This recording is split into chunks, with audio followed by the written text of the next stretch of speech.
Good morning. Welcome to the Unitarian Universalist Congregation of the Catskills. Our minister is Reverend Bob Janis. I am Jenny O'Grady-Giddy, a member of the Worship Committee and the Worship Associate for this morning. Thanks to the tech team who are helping with the service today, Bruce and Kathy, and thanks to Greg too. Welcome to our Zoom attendees this morning. Unitarian Universalism is a liberal religious faith that carries no creed and welcomes all seekers. We are guided by a set of principles and written sources that encompass the many ways we come to know and understand the world, the universe, and the divine. Our principles are important to us at UU Catskills, and we live our values on a daily basis. We acknowledge that our sanctuary is built on Lene Lenape land. We affirm that Black Lives Matter, and we're a welcoming congregation for the LGBTQ+ community. We're a congregational affiliate of the Ulster Immigrant Defense Network, and we are an active voice in the effort to address climate change. You can visit our website, uucatskills.org, to find contact information, also to be added to the mailing list, and to find the latest newsletter. If you're a visitor online and would like to be added to our mailing list, you can put your name and email address in the chat box area on Zoom. Are there any visitors here today who would like to stand up and be welcomed? Welcome.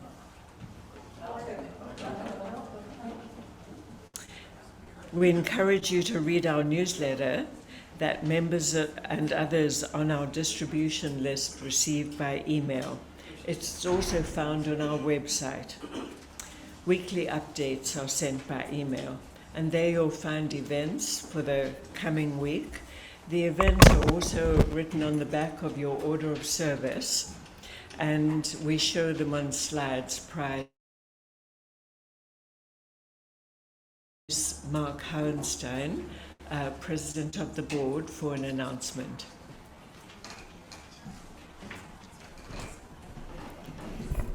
Good morning, everyone. Good morning. So, 3 announcements. I'll make them quick. The first one is, let's have a round of applause and thanks to Greg Burton for the sliding system that's here.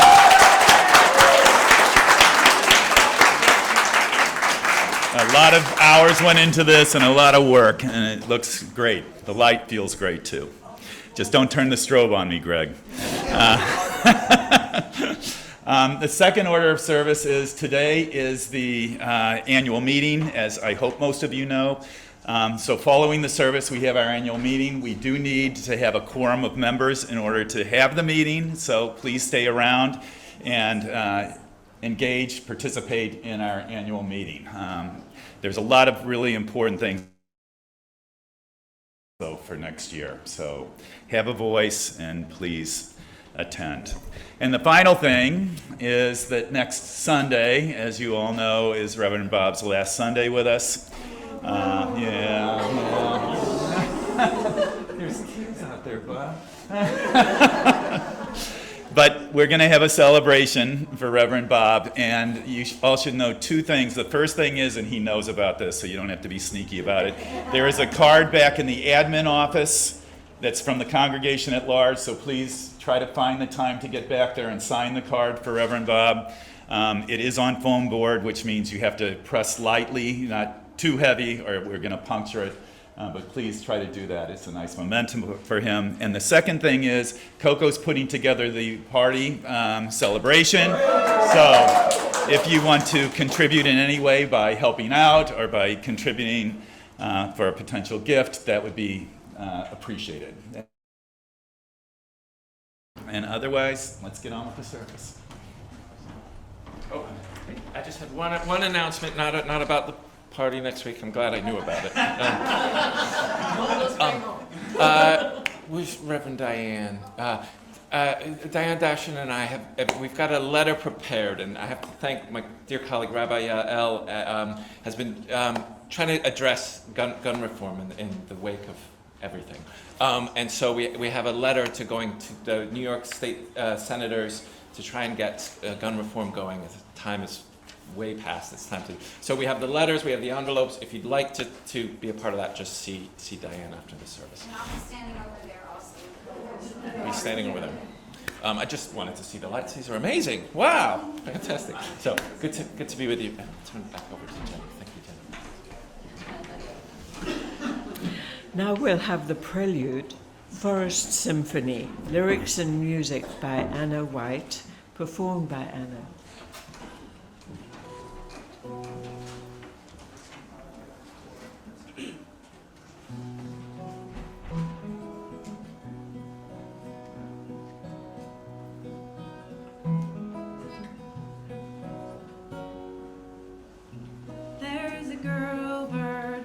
On my back porch, she's gray and brown, no bright colors like her brothers, but when she sings, the whole world listens, and as she takes wing, the forest is a symphony.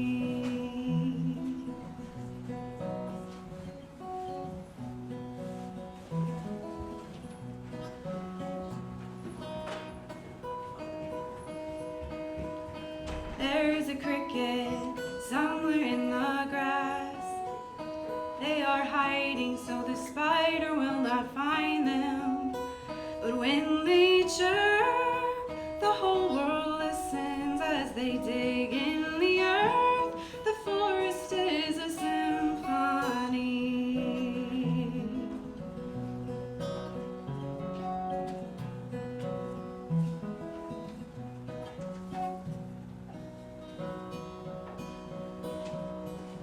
There's a young deer bouncing through the brush with little white spots on her. She is searching for her mama.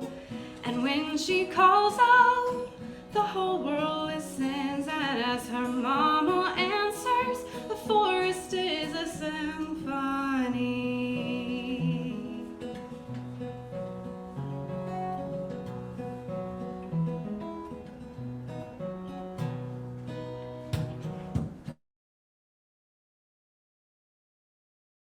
Climbing up a tree, and the branch he picks starts to crack 'cause he's too heavy, and as he grunts while he falls, the whole world listens as he lands on his paws. The forest is a symphony.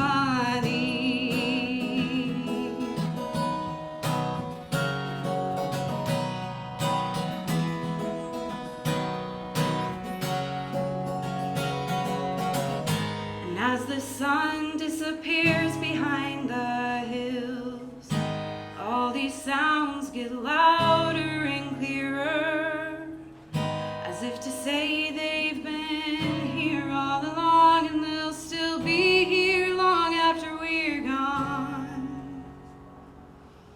The pale light fades, giving way to the night.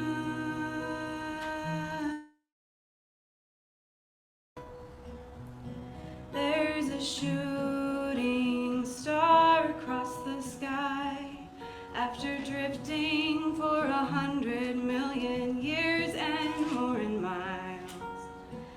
It's finally time to show itself with a flash so bright before it turns to dust.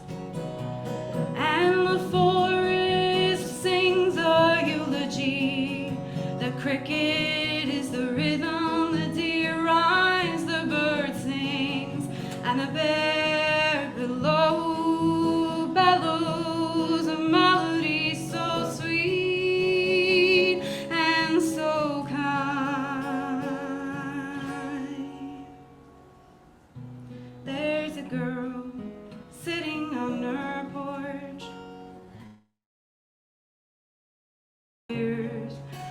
she can't help but cry.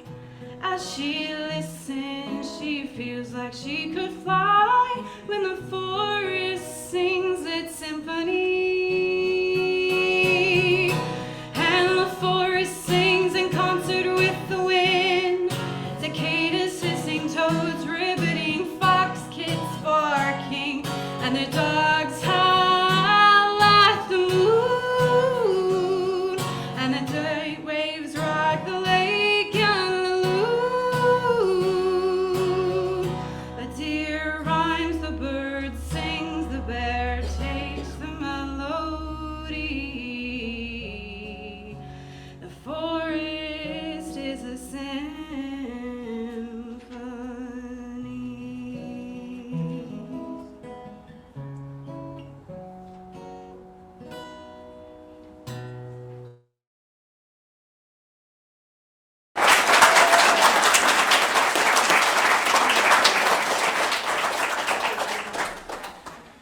Good morning. Oh, so good to be together along with Jenny. I welcome you to this space, whether you're joining us in this wonderfully crowded room or joining us from home. Whatever brings you here today, you are very, very welcome. Welcome, my beautiful flowers, to this place. It is wonderful to be together, and I'm just enjoying this moment. We all have different cultural markers. We come from different generations, but I grew up with, and I hope you'll know this, Kermit the Frog saying it's time to start the music, it's time to light the lights, it's time to get things started on the Muppet Show tonight. And I always knew as a child there was something magical about that, right? That sense of presence, that sense of something's happening. And today I get to say it's time to start the music and with the flowers, with one another in this place. And I'd like to invite Jake forward to light our chalice this morning. Just lighting the way. Thank you, Jake. And so let's light our chalice. Thank you, Jake. With the words on our order of service on your screens. We light this chalice in grateful, loving community. Even in the darkest of times, may its flame light paths to courage, justice, and hope. And our unison affirmation. May we be reminded here of our highest aspirations and inspired to bring our gifts of love to all living beings. May we know once again that we are not isolated, but connected in wonder and joy to mystery and miracle in the universe, in this community. And so now we'll sing our opening hymn. It's in the Gray Hymnals, number 355. We lift our hearts in thanks. 355.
What a gathering! The purple tongues of iris licking out at spikes of lupine, the orange crepe skirts of poppies lifting over buttercup and daisy. Who can be grim in the face of such abundance? There is nothing to compare, no need for beauty to compete. The voluptuous rhododendron and the plain grass are equally filled with themselves, equally declare the miracles of color and form. This is what community looks like. This vibrant jostle, stem by stem, declaring the marvelous joining. This is the face of communion, the incarnation once more, gracefully resurrected from winter. Hold these things together in your sight: purple, crimson, magenta, blue. You will be feasting on this long after the flowers are gone. An opening reading by the Reverend Lynn Unger. Thank you, Reverend Lynn, for that reading.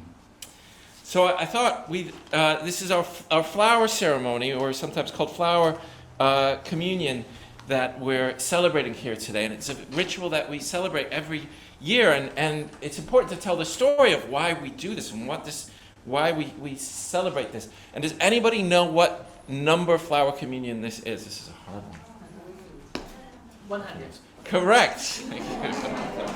It's the 100th anniversary of the flower communion. It's a very special flower ceremony, and they're holding these all over the U.S. and indeed all over the world. And so, where did it come from, and how did it happen? And I'm grateful to the research of, among others, Sarah Movius Schur, Laurel Whitehouse, and Peter Samoshki for their research into this. And it started in 1923, for those of you who can do the math, 100 years ago. And it started before that, but it started with the Reverend Norbert Čapek and his wife, the Reverend Maya Čapek. And Reverend Norbert was at the time the minister of the Unitarian Church. Republic. It's a beautiful, beautiful city. And he was just having the congregation was meeting there and was kind of hearkening back to Unitarian roots, but was kind of new in that thing. And he was getting it going, and they were looking for some kind of a celebration. And it was a difficult time. This is 1923, and it was 5 years after the end of a terrible war, the Great War, as we call it now, the First World War. And even though people were glad to have peace, things were really tough. There wasn't much food. Things were really hard. People weren't sure how free they were to do things. There was a sense of kind of worry in the air. And so Reverend Čapek tried to think of something to celebrate this community that was growing. People were coming to this congregation. People were coming together. And he said, what can we do to kind of celebrate how we're all together? And he took a walk in the woods nearby in Prague, near his home. And what do you think he might have seen in the woods? Flowers, trees. He saw all of that. Yep. What was that? Deer? I think he might have seen deer. Yeah, I think. I don't know Czech Republic all that well. But. So he saw all these wonderful things. Anything else? He saw all these wonderful things.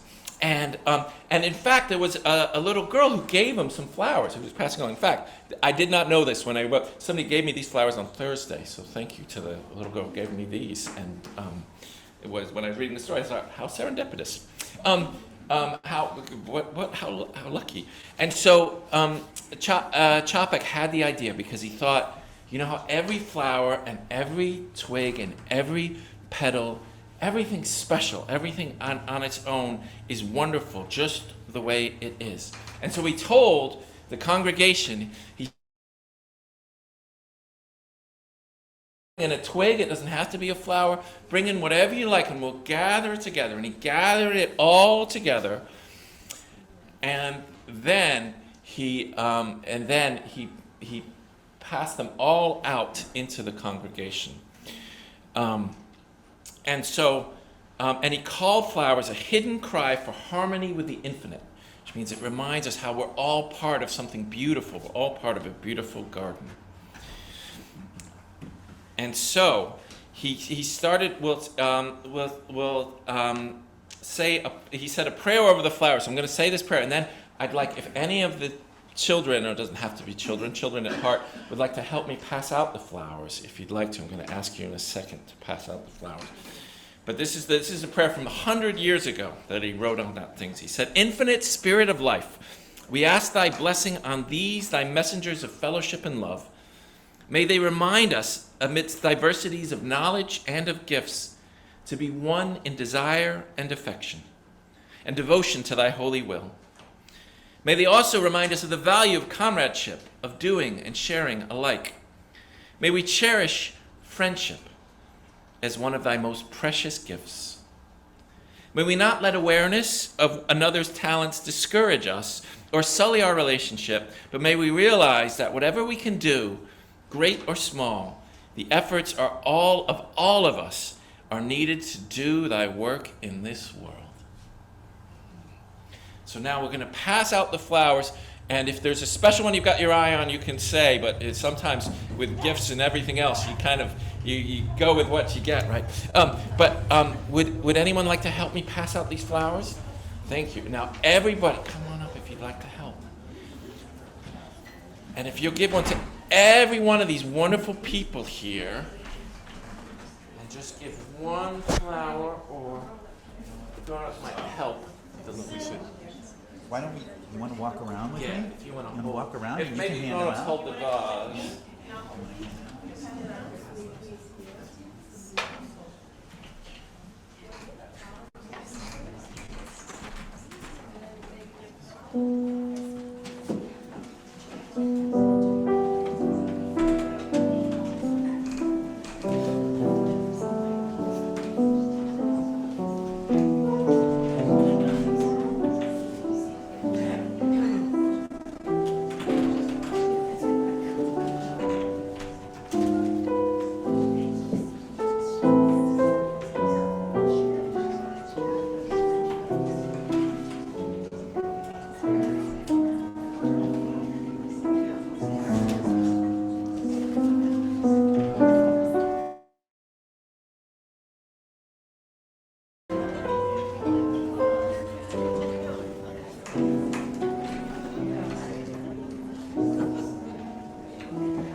So let's see those flowers. Oh, so beautiful. And some are big and some are little. And some are delicate and some are strong. And some have 6 petals or 1 petal or 20 petals. And they're just about every color you can think of. And every one is beautiful. And together, with all of these different gifts, how beautiful they are together. So I didn't tell you the end of the story, and in fact, I don't know if the story has a happy ending or a sad ending, because the congregation grew, and it's still there today, and it's celebrating. Peter Shamovsky, who I mentioned, has been celebrated the 100th anniversary last week of the Flower Communion. And the sad part is Norbert Čapek actually died in the Second World War. And unfortunately, there was another war. After that terrible war, there was another war. And Norbert Chapek was captured for spreading a message of love and peace and celebration of diversity. And he died in a concentration camp. But his wife carried on the tradition, actually brought it to America, where she was a minister for many years. And his granddaughter was hearing, was in... Grandson was in Brooklyn last week celebrating. And so it carries on, and the love carries on. So I like to think that this story has a happy ending. Though maybe we still have chapters of this story still to write, right? That 100 years from now, we're still having this flower communion. So I invite you to hold that up one more time. Just look how beautiful that is. When you see a garden out, you go ooh and ah. But how beautiful this garden of delight is, this garden of people and all that we bring and all our gifts. All of you are beautiful. All of you have something to contribute to this garden of delight. So let's go out there, continue to grow, continue to be who we are, and bring blessing and beauty to this world. Amen. So now we're going to sing the children out if you'd like to go to continue religious education, and we'll see you right after the service. We love you. So we'll sing. Leave this friendly place. Love gives light to every face. May the kindness which you learn light your hearts till you return. Now we'll have a reading which is in the gray hymnals. You can even read along if you want. It's 5:30. Just to let you know, sometimes we don't let you know that there's readings in the back of that. If you're ever leading a service, hint, hint, you can know that there's readings in there. So go ahead. What? Oh, it's 536, I believe, and this is by the poet Mariana.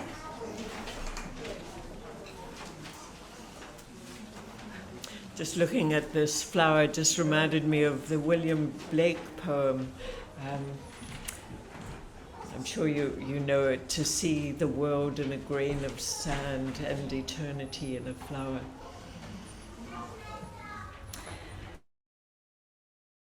In it, which are very pertinent to the experience we had this week of the clouds, the smoke, and the orange sun.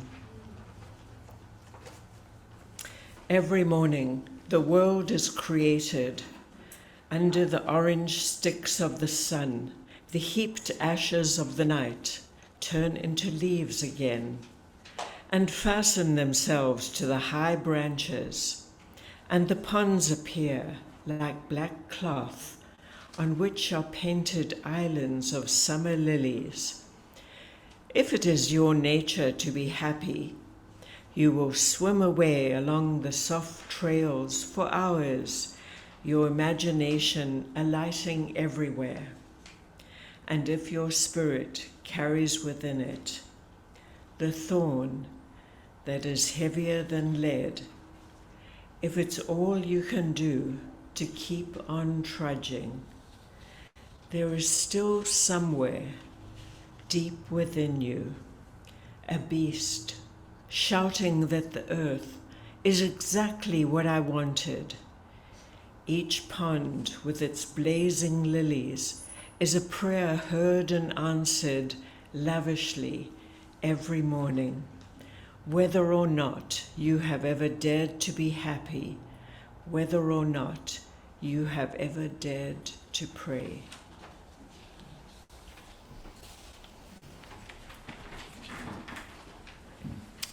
And now, as is our tradition, we have a time of joys and sorrows when anyone who wishes is invited. I've never met an order of service I don't like to change.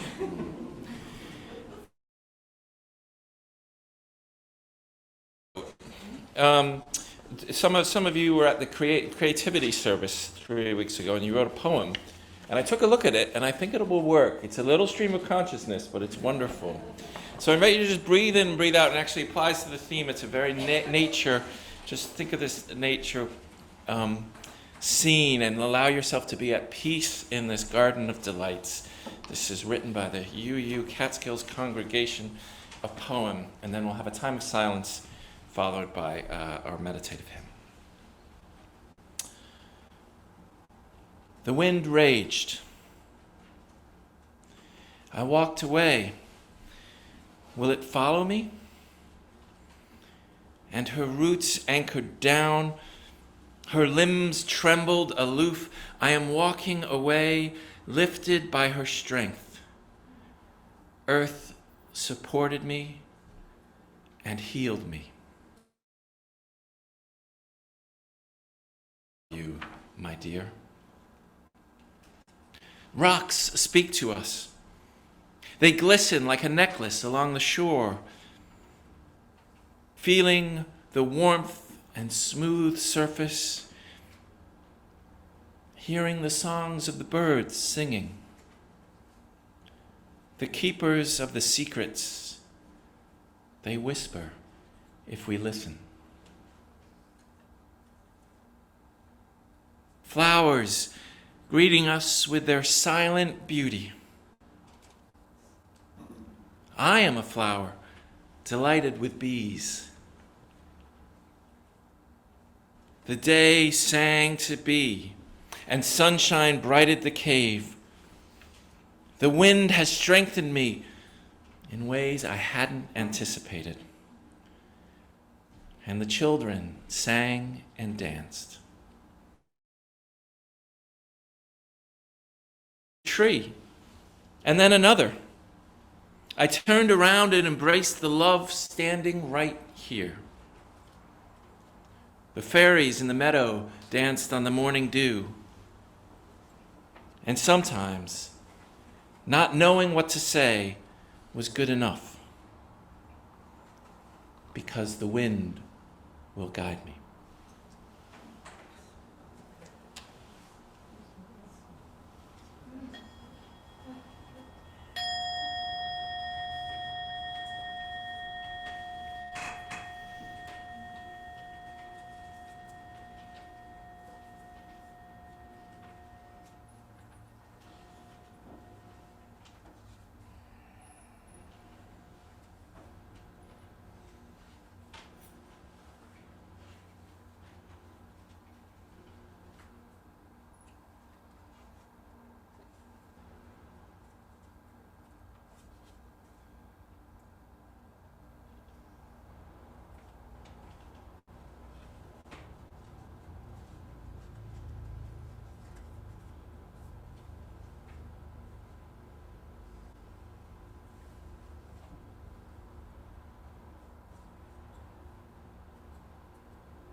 Peace be with us.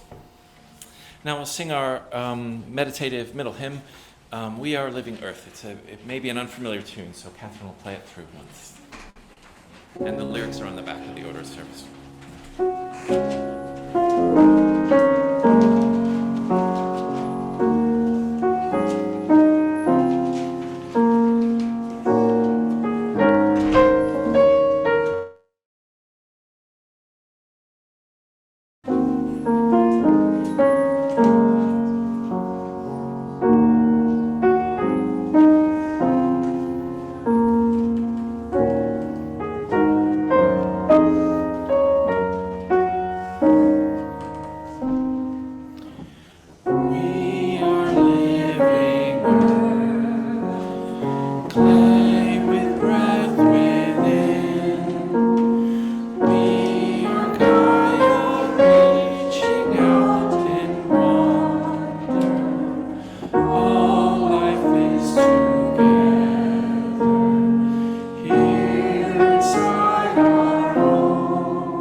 So now we'll have our offering, which in June is shared with, somebody must know,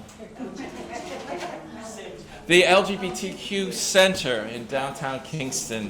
We've been so delighted to be in partnership with. There's so much good ministry out in the community is so important. So we're really delighted and honored to share our offering this month throughout the month of June with the LGBTQ Center in Kingston. And you can give online via the QR code on the web or in person, or on the website there's the address and all of those details. So our offertory is traditional green sleeves. Thank you very much for your generosity and all you do to support this Garden of Delights.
Thank you for all your gifts to support this community.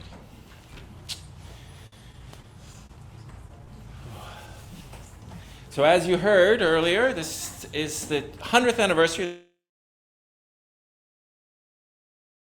of Čapek, the minister of the Unitarian congregation in Prague, was looking for a ritual that would honor community, a symbol of what it would be together in love. And some of the congregants didn't add this detail, but forced to be Catholic. All the churches had to be Catholic during the First World War, so communion made many members deeply uncomfortable. And Čapek looked for something that might symbolize that idea of connection, of community.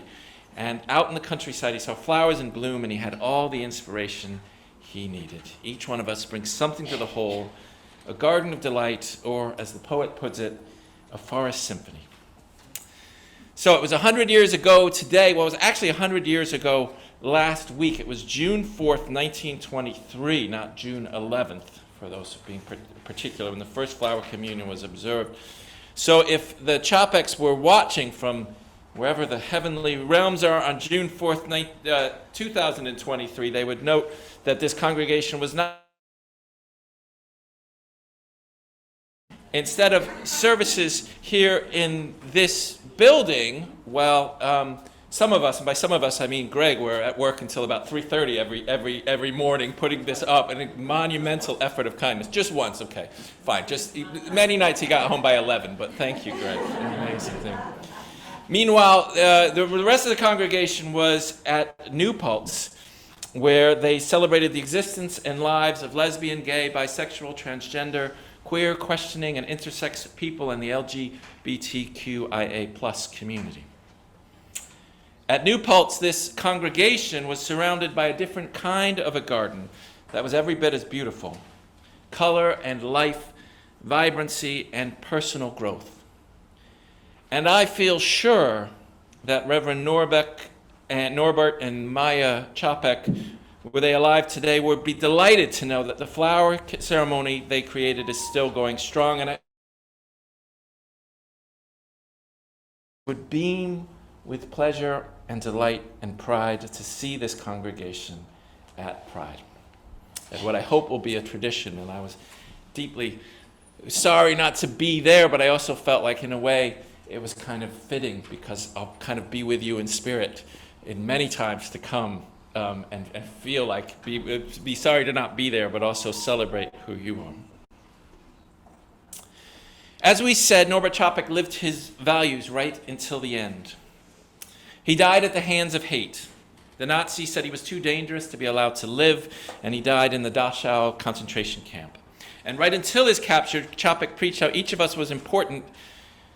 He preached diversity, or to use his theological language, Chapek wrote that every person is an embodiment of God, and in every one of us, God struggles for higher expression.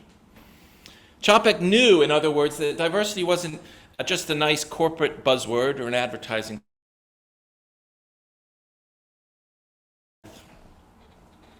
We are all an embodiment of God, or to use the different theological language, we are all as important as anyone or anything else in the universe. Therefore, a government or a society that does not protect its ethnic, religious, or sexual minorities is an unsafe place, a place of violence or death. We've seen that in the police shooting of young black men.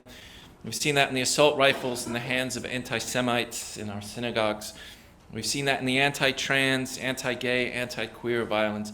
Diversity is not some nice goal. It's safety. It's being able to exist. This is my penultimate sermon of my ministry here. Penultimate is a fancy word I didn't know until I was 20, so I try to bring it out whenever I can. It just means second to last. Next week I'll give my farewell sermon, and I don't know what I'm going to say or how I'll get through it. But for this one, I wanted to talk about the congregation. And I guess what I want to say about this congregation is, first, you'll be fine. I think. It's up to you, but I'm pretty sure you will. And second, don't forget you have the power that to change lives profoundly and to change the world. In writing it, I was tempted to say that the congregation saves lives, which I think is probably true, though it's a bit dramatic sounding. What does it mean to save a life? People come here, just as people came last week to visit the UU Catskills booth at Pride, and it can be a small interaction, getting a temporary tattoo, or getting a smile, or sharing a word, sharing a note over coffee, but people in that interaction is reminded that the world is a place of beauty. People are reminded that they are loved, that someone really does care about them. People are given hope in a world that can be profoundly hopeless. This congregation has transformed lives again and again and again in a deep and powerful way. And if you don't believe me, ask around. People will tell you their own story. So it may not be that much of a stretch to say that this congregation saves lives. And I'm hesitant to use that kind of language only because I want to tell you, yes, you, that you can do this, the work of the congregation. And I know it might feel daunting. I know you're probably feeling tired already, because we all are in 2023. You may not feel that you need a demanding challenge, saving people's lives, to add to everything else you're worried about today.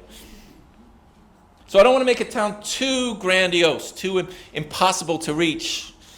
It's not up in the top of the heavens or on the bottom of the ocean. Let's quote Deuteronomy. I don't want to make it sound too grandiose, this congregation business. You don't need a PhD in theology to do it, which I don't have yet, by the way. to have no quirks or flaws. You don't need to have lived a spotless life. You can devote thousands of hours to the work of the congregation. Just ask our wonderful board, or Greg. But you can also make a difference in 10 minutes. I think I've done a pretty good job. I try to make myself useful as your minister. A lot of you have said wonderful, kind things, and I have tried, but I don't want to make it look like magic, because it isn't. Yeah, I've got some experience, which helps, and some natural gifts, sure. But mostly, as I've said before, I've just shown up. I've shown up and tried to make myself useful. And I haven't even shown up that much, to be perfectly honest, because I'm half-time and I live a long way away. I've come in on a Thursday, I've answered my email inbox, I showed up on the blank screen and wrote a sermon. I would say I did my best, that I gave 100%, but some days it was 70, but you know, every day post-COVID can't give 100%, right? Blundered along, made plenty of things I needed to apologize for. If you're a perfectionist, ministry might be a challenging career.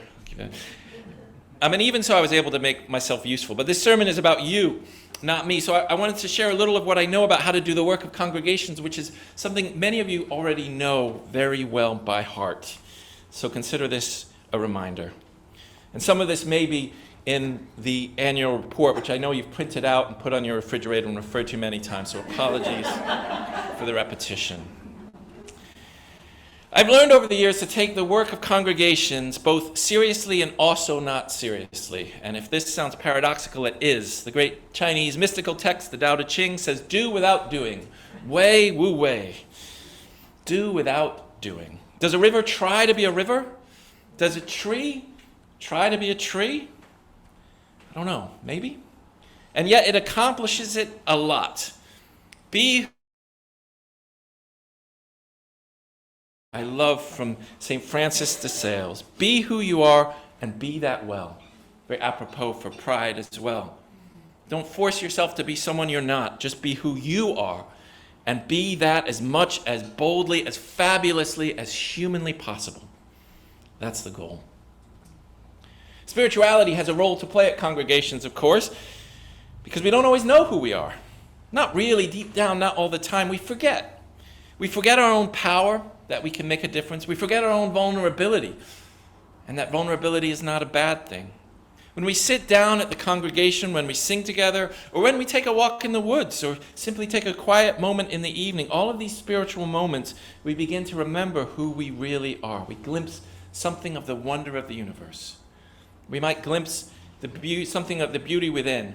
And we realize, too, we're part of something. 21st century society is constantly individualizing us, constantly of goods in the machine, one worker, one cog, and it's not true. Not really. It's not the whole truth. We each have our own individual spirit and personality. We are individuals in that sense, but we are also a part of something, a part of community, a part of our relational universe. The forest is a symphony, as the poet said this morning. And you, dear one, are part of that symphony. The symphony wouldn't be the same without you, and you are not alone. So how do you do this life-giving work of the congregation? You keep remembering who you are and who you are together, and then you simply show up for each other. Someone suggested social gatherings may be a very good idea for next year, no matter what the situation is with ministers. And we don't know yet, but we're working on that. I think this is a wonderful idea about the social gatherings. There is something about getting to know one another. Show up for one another. Be generous with each other. Be generous with your time, your money. Every Sunday morning I show up and I see people being generous with kindness. I mean, it's my job. I show up here. But then Don's out here mowing, and Bruce is getting ready, and Coco's setting up the chairs. And everybody being generous with kindness with each other. And it's that kindness that builds up a church. I realized something the other day. You know, one of my little kindnesses, I'm not great at kindness, but one of the things I try to do is sometimes get a cup of coffee for someone. And I realize I've got a large sample size of that, and I have never yet regretted buying someone a cup of coffee. And I'd say it's a statistically significant data size. I mean, have you? There might be. Maybe there's one or two stories where you might have regretted someone's cup of coffee, but I bet it's rare. So basically, all the time, if you were going to loan your brother brother-in-law $10,000, I might say you might want to think about that. Make sure don't jump into it. But basically, almost all the time, you're not going to say, "Oh, I wish I had that $3.25 back." So I'm mentioning that not because I love coffee, though I do, but it's because this congregation, like every congregation, is built up by acts of kindness. These are the building bricks. The building itself, including our extraordinary lighting, that's a big, is one thing. But what really builds the congregation are all these acts of dedication and kindness. And it comes out in various different ways. It's a diversity of gifts. People bring so many different things to this congregation in so many different ways. And of course, Chapek has the perfect metaphor here with the garden. I know very well that I bring my own gifts. There are things I'm good at, and things that I like to do and things that I love to do. And I also know very well if a congregation was made of 125 copies of me, it would be a terrible congregation. And that's not false modesty or humility. It's just an awareness of how congregations run. I mean, there'd be all these flaws because I have tons of flaws like anyone. So that's one of the wonderful beauties of a congregation is that 125 of any one of us wouldn't be much of a congregation. But when we each bring our own individual gifts, something incredible happens that couldn't happen with any one of us. I'd ask you to be generous, or I do ask you to be generous too with your leadership. Be nice to your staff, your board, and yes, your ministers. I like to think I make it look easy, but probably I don't. And actually, congregational leadership is quite a hard job. There is a drastic minister shortage at the minute, and I'm sure that extends to other areas of leadership, board members, music directors, and I know for directors of religious education. And I'm not saying that any congregational leaders, and certainly not ministers, are above criticism. All leaders, it's good to hold leaders accountable, but always try and be a little kinder than necessary. Compliment your board for their volunteer effort, even if you don't agree with every decision. Be generous and kind. And be generous in how we forgive one another. Cultivate the kind of place where people can make the kind of little mistakes, admit to them, learn from them, and grow. Because that's what happens in a garden, right? A garden isn't about perfection. It's about the relationships between the soil and the plants and the sun and the rain, the relationships of the plants with one another. Cultivate these relationships. Relationships. Healthy relationships are the bread and butter of a congregation. It's a terrible mixed metaphor, but you know what I mean. Now, that doesn't mean to forgive everything. If people are being disrespectful, it's important to name it, to have a conversation about it, and if everyone is willing, move on. Every garden needs a little bit of weeding, and we can all weed our own behavior a little bit and trim this and trim that. But if we can build the kind of place where people can calling me on it, I'm going to try to learn from that. That is a powerful thing, and it's not a place that always exists, that's always easy to find in our anxiety, in our society. I almost said our anxiety, but you know what I mean. Anxiety society. Finally, for this penultimate sermon, and then I'll retire the word for a while. Have fun. Norbert Chapek, and I always like to bring this up every flower communion, was big on having fun. Think of World War II and how he ended his heart. But he founded a tuba band with his family. He had a terrific sense of humor. He didn't take himself too seriously. He was somebody who didn't take himself too seriously. And yet along the way, he did change Prague. He changed the Unitarian Church. And along the way, he left a legacy of love. But he knew there was this glory, hallelujah at the heart of things. There was a joy to things, a pride in ourselves, in our hearts, in our bellies, a love in our communities. And he showed up. He took that love very seriously. And that's all you need to do today, or any day, and the rest will take care of itself. May it be so. Amen. So now we have our closing hymn, if you please rise. This hymn is written to a guy called Beethoven, who I didn't have the pleasure of meeting, but he's a great composer. How many of you, by show of hands, are good at singing? How many of you, by show of hands, are not good at singing? All right, I'd like you to lead this one. because it's not every day you get a chance to sing Beethoven. This is a great tune. You know it. It's Beethoven's Ninth. If you don't know what that is, you'll know it when you sing it. I'd like you to just sing. Let's all just sing a note. Can you hit a note? Ah, you sound amazing. Those of you who are good at singing, if you want to do the counterpoint or whatever, go ahead. But we're going to be led by This one is number 327. Joy Thou Goddess. Joy. 327.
You're all part of the choir now. You've officially passed the audition.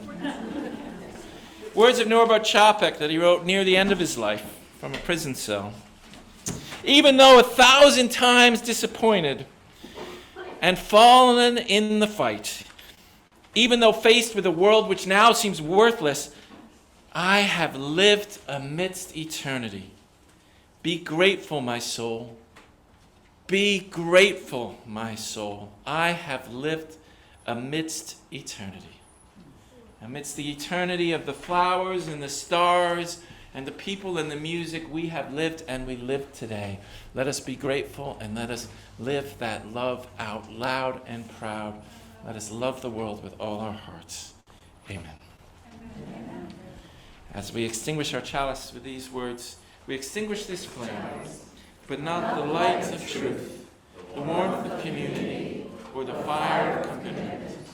These we carry in our hearts until we are together again. From you I receive, to you I give, to this we live. From you I receive, to you I give, together we share, and from this we live. Thank you to the bringers of music and tech and coffee and everything wonderful that comes on a Sunday. Thank you so much for coming. There will be some time of refreshment and fellowship and Zoom breakout rooms on Zoom, followed by no Zoom breakout rooms. Sorry, and then we have stick around for our annual meeting, which will be on Zoom.